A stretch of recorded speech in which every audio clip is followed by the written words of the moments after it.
नमस्ते। आप सभी से अनुरोध है कि कृपया हमारे चैनल को सब्सक्राइब करें और वीडियो को लाइक भी अवश्य करें। बांग्लादेश में शेख हसीना को मृत्यु दंड दे दिया गया। जी हाँ, आपने सही सुना।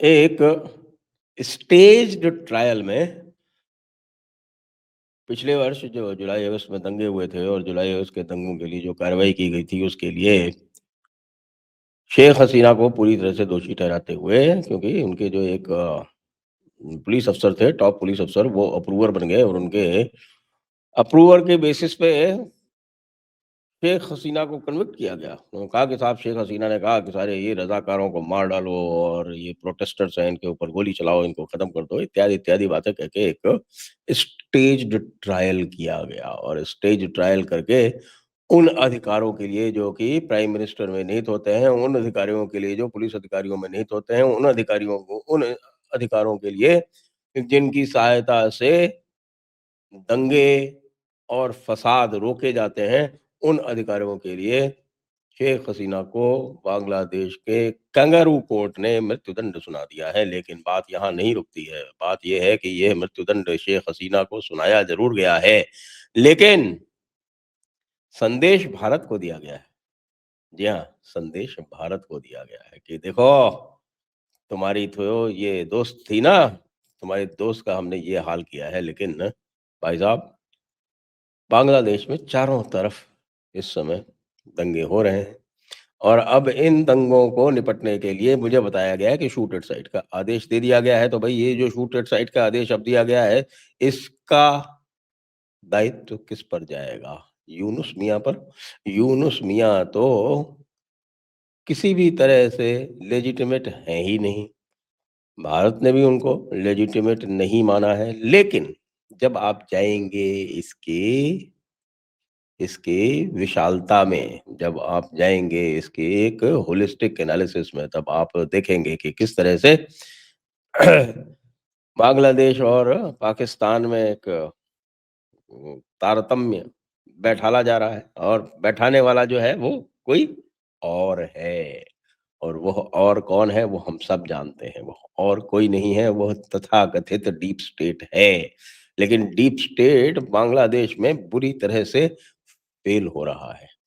क्यों? क्योंकि आज भी शेख हसीना की पार्टी जिसका नाम है अवामी लीग बांग्लादेश वो अवामी लीग बांग्लादेश जो है वो सबसे बड़ी पार्टी है और ये लोग इलेक्शन करवाना चाहते हैं बांग्लादेश में बिना अवामी लीग के। कोई भी इलेक्शन ये करवाएँगे बिना अवामी लीग के तो उसकी स्थिति वही होगी जो उन इलेक्शंस की हुई जिसमें जानबूझकर जानबूझकर बांग्लादेश नेशनलिस्ट पार्टी बीएनपी यानी खालिदा जिया की पार्टी ने भाग नहीं लिया था।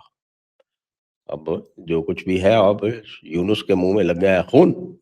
यूनुस को लाया तो गया था इंटरिम के लिए कि हाँ भाई ये चूँकि नोबेल प्राइज़ विनर है तो इसके हिसाब से थोड़ी रिस्पेक्टेबिलिटी आ जाएगी, थोड़ी बहुत लोगों में इसकी साख जम जाएगी। ये इकोनॉमिस्ट भी है कुछ अजीबो-गरीब किस्म का, तो ये इकोनॉमी भी ठीक कर लेगा। बाकी सारी चीज़ें गलत साबित हुई, खाली एक ही चीज़ हुई कि उसने एक सिटीज़न्स पार्टी बना के स्वयं को परमानेंट प्रधानमंत्री बनाने का जुगाड़ कर लिया है। वो सिटीज़न्स पार्टी जिसकी 10 सीटें नहीं आएँगी, यदि फ्री एंड फेयर इलेक्शन होंगे। अब क्या होगा? अब वही होगा जो मंज़ूर खुदा होगा और मंज़ूर खुदा क्या है वो मैं आपको पहले ही बता चुका हूँ। आज सवेरे मैंने जो आपको दिया था, वो बांग्लादेश का एक लो डाउन या एक विश्लेषण दिया था। उसका अर्थ यही था और अब इन्होंने उसको उसको और आगे बढ़ा दिया है। अब इसमें बांग्लादेश की जो जनता है, वो भी सम्मिलित हो गई है और कुछ-कुछ स्थिति इसी प्रकार बन रही है, जिस प्रकार से जो ईस्ट पाकिस्तान के ऊपर जो ऑपरेशन सर्च लाइट लॉन्च किया था पश्चिमी पाकिस्तान ने, जिस प्रकार की उस समय यातनाएँ दी गई थीं, जिस प्रकार की उस समय बर्बरता की गई थी, जिस प्रकार के उस समय अत्याचार किए गए थे, उसकी अब यादें अब ताज़ा हो रही हैं और ये वही पब्लिक है, जो मुक्ति वाहिनी के रूप में संगठित हो गई थी। मुक्ति वाहिनी की ट्रेनिंग किसने की थी? वो सब जानते हैं। मुक्ति वाहिनी को हथियार किसने दिए थे? वो सब जानते हैं। तो क्या अब एक दूसरी मुक्ति वाहिनी बन गई है? मुझे पता चला है कि हाँ साहब, मुक्ति वाहिनी टाइप के कई संगठन जो है वो अब तैयार हैं। और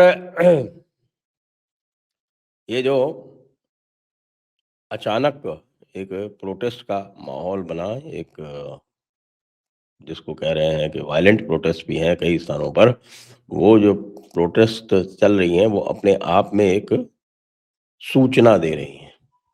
और वो सूचना दे रही हैं कि यूनुस मियाँ तेरा टाइम अप हो गया। अब यूनुस मियाँ के लिए दूसरे लोग जो हैं, जो उनके सहानुभूतिकर्ता हैं, जो उनको उनके साथ सहानुभूति है, वो और यूनुस को ये भी सलाह दे रहे हैं कि यूनुस, तुम कुछ दिनों के लिए निकल भागो। कुछ तुम कुछ दिनों के लिए निकल भागो।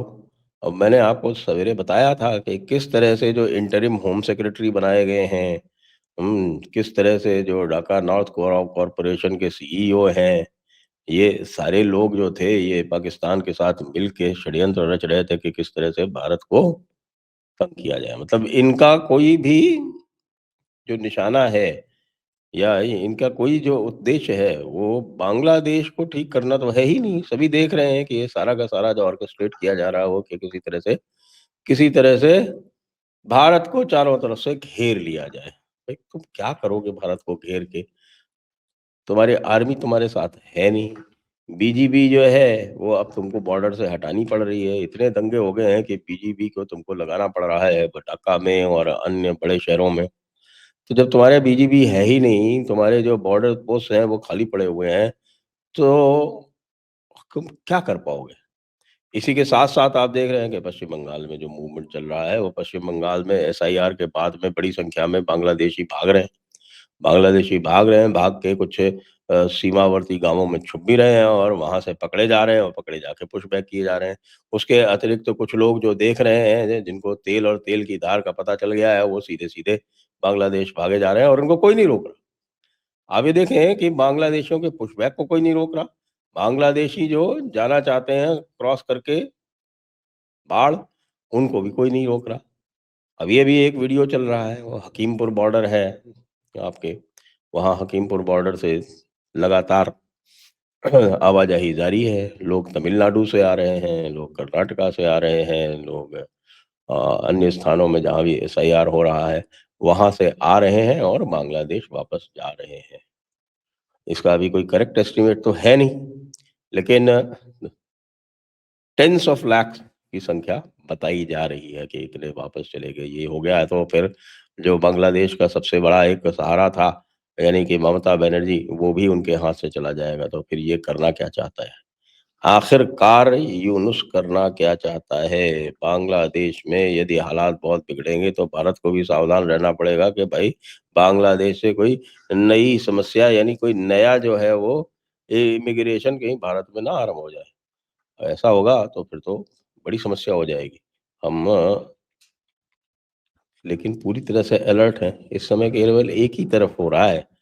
ये जो सारा इमिग्रेशन इमिग्रेशन का जो खेल हो रहा है, वो एक ही तरफ हो रहा है और वो हो रहा है भारत से बांग्लादेश की ओर। अब नाम जो था इस बांग्लादेश ट्राइब्यूनल का, बांग्लादेश इंटरनेशनल क्राइम्स ट्राइब्यूनल। यार ये इंटरनेशनल क्या था? जो कुछ भी हुआ था, वो सारा का सारा हुआ था, वो पूरा बांग्लादेश के अंदर ही हुआ था, बाहर तो हुआ नहीं था। शेख हसीना ने इसको रिजेक्ट कर दिया है। शेख हसीना ने कहा कि ये सब जो है पूरा स्टेज मैनेज्ड है और इसको पॉलिटिकल रिवेंज कहा है उन्होंने।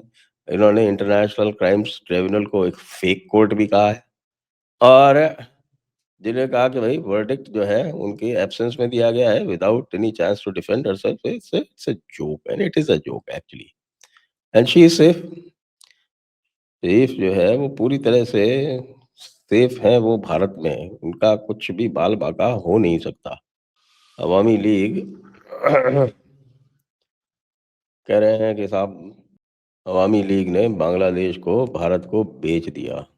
ये भी एक चार्ज लगाया जा रहा है, हालाँकि this is not the charge with the international criminal court या क्रिमिनल ट्राइब्यूनल। लेकिन बाहर जो है ये इस तरह की बातें कही जा रही हैं। कोई बात नहीं, तुम लोग अब कुछ दिनों के और मज़े ले लो, क्योंकि भारत ने बांग्लादेश की व्यवस्था पूरी कर ली है, जिसकी हिंट्स मैं कई दिनों से दे रहा हूँ।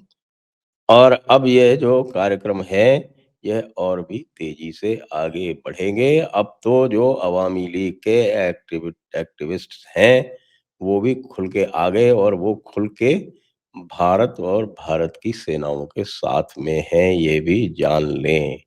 यानी कि यूनुस ने अपने लिए एक मुक्ति वाहिनी टाइप की सिचुएशन बना ली है। मज़े की बात ये है कि दूसरी तरफ वो पाकिस्तान में बैठा मुनीर, वो अपने अलग ही नक्शेबाज़ी में है। वो सोच रहा है कि साहब कि हमने सेकंड फ्रंट खोल दिया है इधर। सेकंड फ्रंट तो क्या, ये तो फर्स्ट फ्रंट भी नहीं है भैया।